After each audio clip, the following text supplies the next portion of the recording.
রোজার মাত্র একদিন বাকি। আজকে রাত্রে সেহরি খেয়ে কালকে থেকে হচ্ছে প্রথম রোজা। সো চলেন আজকে সেহরি কি রান্না করি দেখে আসি। খাদিজা কি রান্না করতেছিস? যে আপু দেশি মুরগি আলু দিয়ে ঝোল হবে, সাথে আপনার গরুর কলিজা ভুনা হবে। এই যে এই মুরগিটা হচ্ছে নানু পাঠাইছে দেশ থেকে, ভালো করছিস। এগুলা তোর ভাইয়ার খুব পছন্দের খাবার আজকে, কারণ দেশি মুরগি দিয়ে আলু খুব পছন্দ করে। তুই তো চুলাও জ্বালাই দিছিস। জি জি, আমি চুলা জ্বালাই দিছি। জি আপু, এটা রান্না করে রেখে দিব আর রাতে গরম করে টেবিলে সার্ভ করব। ওকে ওকে। এই হচ্ছে আজকে আমাদের সেহরি, দেশি মুরগি দিয়ে আলু দিয়ে ঝোল।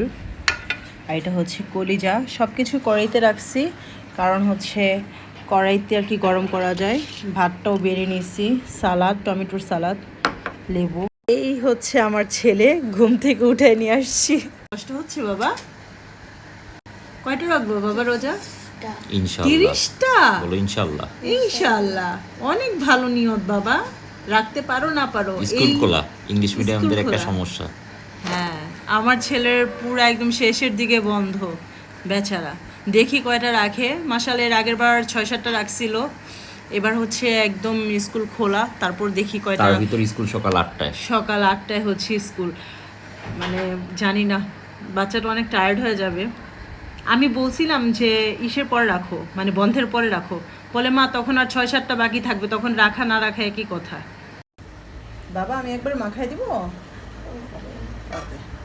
কথাই বলতে পারতেছে না বাচ্চারা। সো আপনারা কে কি রান্না করলেন আজকে প্রথম সেহেরি?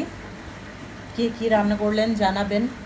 সবাই ভালো থাকবেন, সবার রোজাটা খুব ভালো কাটুক, সবার নেকি ডাবল ডাবল হয়ে যাক। যে যা পারবেন নামাজ পড়বেন, যত ব্যস্ততাই আমরা থাকি। সো এটাই হচ্ছে আমার মেসেজ, আমার এবং আমার পরিবারের পক্ষ থেকে। এখন খাওয়া দাওয়া করবো ইনশাল্লাহ। আবার নেক্সট ব্লগে দেখা হবে। আল্লাহ হাফেজ।